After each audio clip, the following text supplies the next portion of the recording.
ఎన్నికల ప్రచారంలో భాగంగా ముఖ్యమంత్రి సీఎం జగన్మోహన్ రెడ్డి ఇప్పటికే రాష్ట్ర వ్యాప్తంగా కూడా పర్యటన ప్రారంభించారు. 18వ రోజు మేమంతా సిద్ధం బస్ యాత్ర జరుగుతూ ఉన్న పరిస్థితి. ప్రస్తుతం నిన్న అయితే రాజమండ్రి నగరంలో పూర్తిగా విస్తృత స్థాయిలో అయితే సీఎం బస్ యాత్ర నిర్వహించారు. ప్రస్తుతం మనతో పాటు రాజమండ్రి పార్లమెంట్ అభ్యర్థి గూడూరు శ్రీనివాస్ గారు ఉన్నారు. సరే, ఆయనతో మాట్లాడదాం. సరే, ఏంటి నిన్న జగన్మోహన్ రెడ్డి గారు మొత్తం నగరం అంతా కూడా పర్యటించారు. చాలా కోలాహలంగా జరిగిన పరిస్థితి. ఏమనిపించింది సార్ వాస్తవంగా గ్రౌండ్ లెవెల్ రియాలిటీ మీరు గమనించింది ఏంటి?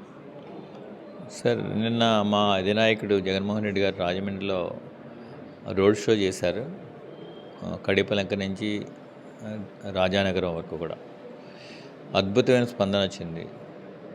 ప్రజలు తమంతట తాముగా బయటకు వచ్చి ఎక్కడా కూడా ఖాళీ లేకుండా జగన్మోహన్ రెడ్డి గారు చేస్తున్న సంక్షేమానికి, అభివృద్ధికి, విద్యా వైద్యకి ఆయన చేస్తున్న నిబద్ధతకి నిదర్శనం ఇది. ప్రజలు తమంతట తామే బయటకు వచ్చి కేరింతలు కొడుతూ జగన్మోహన్ రెడ్డి గారికి జైజేలు పలికారు. ఇదంతా చూస్తుంటే రానున్న రోజుల్లో మేము అద్భుతమైన విజయాన్ని, అఖండ విజయాన్ని సాధిస్తామని గట్టి ధీమాగా ఉన్నాం. అంటే నిన్న చాలా టెంపరేచర్ కూడా 43-44 డిగ్రీల వరకు కూడా వచ్చిందన్నారు. ఈరోజు కూడా అదే పరిస్థితి ఉంది. ఈరోజు కాకినాడలో కూడా బహిరంగ సభ ఒకటి నిర్వహిస్తూ ఉన్నారు. ఎలా ప్లాన్ చేసుకుంటూ ఉన్నారు? పార్టీ శ్రేణులు కావచ్చు, ఇటు బస్సు వెనకాల బస్సు ఏదైతే యాత్ర జరుగుతుందో ఈ టూర్లో కూడా పెద్ద ఎత్తున కార్యకర్తలు కావచ్చు, అభిమానులు కావచ్చు, బస్సు వెనక అలాగే పడి తిరుగుతూ ఉన్న పరిస్థితి కనిపిస్తూ ఉంది. ఎట్లా ఈ టెంపరేచర్స్ని ఎట్లాగా మేనేజ్ చేసుకుంటున్నారు ప్రజలు? అంటే ఈరోజు కూడా రోడ్ షోలో పాల్గొన్నారు. అనపర్తి నియోజకవర్గం పరిధిలో అది దాటి కాకినాడ వెళ్ళారు. ప్రజలు దారి పొడుగునా కూడా, అంటే ఎండ తీవ్రత చాలా ఎక్కువగా ఉంది, అయినా కూడా దాన్ని పట్టించుకోవట్లా. తమ అభిమాన నాయకుడిని చూడాలని చెప్పి ప్రజలందరూ కూడా రోడ్ల మీదకి వచ్చి కేరింతలు కొడుతూ జేజేలు పలికారు. ఇదంతా చూస్తుంటే జగన్మోహన్ రెడ్డి గారు ఇస్తున్న సంక్షేమం, అభివృద్ధి పట్ల ప్రజలకి ఆయన మీద ఉన్న నమ్మకంలా మేము భావిస్తున్నాను. అయితే ఎన్నికల ప్రక్రియలో చాలా కీలకమైన దశ ఇప్పుడు చేరుకున్న పరిస్థితి కనిపిస్తోంది.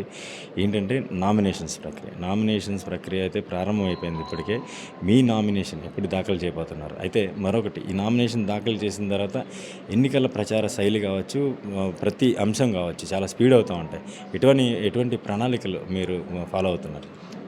ఇప్పటి వరకు నిన్నే నామినేషన్ ప్రక్రియ మొదలైంది. నిన్న మా రాజమండ్రి పార్లమెంట్ నియోజకవర్గ పరిధిలో కొవ్వూరు, నిడదవోలులో నామినేషన్స్ వేశారు వెంకట్రావు గారు అండ్ శ్రీనివాసనాయుడు గారు. ఈరోజు గోపాలపురం తానేటి వనిత గారు, అదేవిధంగా రాజానగరం అభ్యర్థి శ్రీ జక్కంపూడి రాజా గారు కూడా వాళ్ళ నామినేషన్ దాఖలు చేశారు. నాది సిటీ ఎమ్మెల్యే భర్తరామ్ గారు 20 నాడు 22న ఉదయం 10:47 నాది, ఆయనదేమో మధ్యాహ్నం 1:40కి ఆయన నామినేషన్ దాఖలు చేస్తాం. అంటే ఈ నామినేషన్స్ అయిన తర్వాత కొంచెం ప్రచారం కొంచెం వ్యవధి తక్కువ ఉంది, ఓన్లీ 20 రోజులే ఉంటుంది. సో ప్రచారం ఉధృతంగా ఉంటుంది. అంటే అన్ని శ్రేణులు, పార్టీలోని అన్ని శ్రేణులు అందరూ కలిసి వివిధ రకాలుగా, అంటే రోడ్ షోస్ అని, గ్రూప్ మీటింగ్స్, ఆ విధంగా ప్లాన్ చేస్తాం. సో పార్టీ చేసిన అభివృద్ధిని, సంక్షేమాన్ని, విద్యా వైద్యకి ఇచ్చిన ప్రాముఖ్యాన్ని కూడా ప్రజలకు వివరించి మరొక్కసారి వాళ్ళకి గుర్తు చేసి మా పార్టీ ఏం చేసింది, ఇప్పటివరకు ఎంత మంచి చేసింది ప్రజలకు మరొక్కసారి తెలియజేసి ప్రజల నుంచి ఆశీర్వాదం పొందాలని చెప్పి మా ప్రయత్నం. సరే, అయితే వైఎస్ఆర్ కాంగ్రెస్ పార్టీ ప్రస్తుతం అధికారంలో ఉంది. అయితే కూటమి తరఫున 3 పార్టీలకు సంబంధించి పురంధేశ్వర్ గారు పోటీ చేస్తున్నారు. మరోవైపు కాంగ్రెస్ పార్టీ కూడా బరిలో ఉన్నానంటూ కూడా ఒక అభ్యర్థిని ఇక్కడ ప్రకటించారు. గిడుగు రుద్రరాజు గారు కూడా పోటీ చేస్తూ ఉన్నారు. ముగ్గురు మధ్య త్రిముఖ పోటీ ఉంటుందంటారా? ప్రధానంగా వైఎస్ఆర్ కాంగ్రెస్ పార్టీ కూటమి మధ్య పోటీ ఉంటుందంట. ప్రధానంగా only YSR Congress party and కూటమి మధ్య ఉంటుంది. వాళ్ళు ఏదో కాంగ్రెస్ పార్టీ ఏదో వారి ఉనికి చాటుకోవడానికి ఏదో ప్రయత్నం చేస్తున్నారు. సో మాకు కూటమి వచ్చినా సరే మాకేమీ ప్రాబ్లం ఏం లేదు. మేము మాయ మాటలు, మోసాలు చేసి ప్రజల మందికి వెళ్తాలా? మేము స్వచ్ఛంగా చక్కని పరిపాలన అందించి మేము ప్రజల మందికి వెళ్తున్నాం. ఎంతమంది వచ్చినా సరే మాకు ధైర్యంగా ఉన్నాం. ఎందుకంటే అంతిమ విజయం ధర్మానిదే. ధర్మం మా వైపు ఉంది. మేము డెఫినెట్గా విన్ అవుతాం. వైనాట్ 175 అనేది మేము ప్రూవ్ చేస్తాం. మళ్ళీ అడుగుతున్నాను మిమ్మల్ని, మీ ప్రత్యర్థి ప్రధానంగా చూసుకుంటే కూటమి తరపు నుంచి పురంధేశ్వరి గారు పోటీ చేశారు. ఎన్టీఆర్ కుమార్తెగా గతంలో కూడా ఎంపీగా పనిచేశారు, కేంద్ర మంత్రిగా కూడా పనిచేశారు. ఆమెకు మీరు ఏ విధమైన పోటీ ఇవ్వబోతున్నారు? మీ ప్లాన్స్ అంటే మీ 7 అసెంబ్లీ సెగ్మెంట్లకు సంబంధించి మీ ఎమ్మెల్యే కంటెస్టెంట్స్ ఎవరైతే ఉన్నారో వాళ్ళ నుంచి ఎటువంటి మద్దతు లభిస్తాం? సార్, మా ప్రత్యర్థి మెయిన్గా కూటమి ప్రత్యర్థి దగ్గుబాటి పురంధేశ్వరి గారు. నాకు ఆవిడకి ఉన్న కొన్ని వ్యత్యాసాలు ఉన్నాయి. నేను గత 25 ఏళ్ళుగా ఇక్కడ రాజమండ్రిలో ఉన్నాను, ప్రాక్టీస్ చేస్తున్నాను. నేను అందరికీ సుపరిచితుడిని. ఈ ప్రాంతంలో వాళ్ళందరికీ కూడా మా అసెంబ్లీలోని 7 నియోజకవర్గాలు కాకుండా అటు పాయకరావుపేట వరకు, భద్రాచలం వరకు కూడా ప్రజలందరికీ నేను తెలుసు. గత 25 ఏళ్ళుగా ఇక్కడే ఉంటున్నాను, స్థానికుడిని. ఇక్కడ అవసరాలు ఏం కావాలనేది నాకు తెలుసు. రాజమండ్రిని ఎలా అభివృద్ధి చేయాలనే ప్లాన్ కూడా నా దగ్గర ఉంది. నేను ఎప్పుడు కూడా రాజకీయ పార్టీలు మారలేదు, ఎప్పుడు కూడా ఒకటే పార్టీలో ఉన్నాం.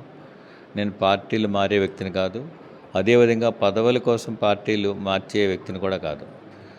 అదేవిధంగా మళ్ళా ఎలక్షన్ కానీ ఎప్పుడు ఎలక్షన్ వచ్చినా కూడా నేను ఒకే నియోజకవర్గానికి కన్ఫైన్ ఉంటాను తప్ప మా ప్రత్యర్థిలాగా ఒకసారి వైజాగ్, ఒకసారి రాజంపేట, ఒకసారి బాపట్ల, ఒకసారి రాజమండ్రి ఇలా నేను మారను. సో నేను ఏదో ఎక్కడి నుంచో వచ్చి మళ్ళీ ఎన్నికలు అవగానే సర్దుకుని వెళ్ళిపోయే వ్యక్తిని కాదు. నేను ఇక్కడ స్థిర నివాసం ఉన్న వ్యక్తిని. ప్రజల అవసరాలు తెలుసు.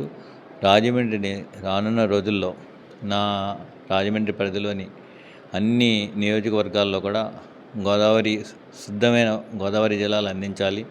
ప్రతి గ్రామంలో కూడా రోడ్లు, డ్రైన్స్ వేయాలి. రాజమండ్రిని ఐటీ హబ్గా తీర్చిదిద్దాలి, అదే మెడికల్ హబ్గా తీర్చిదిద్దాలి.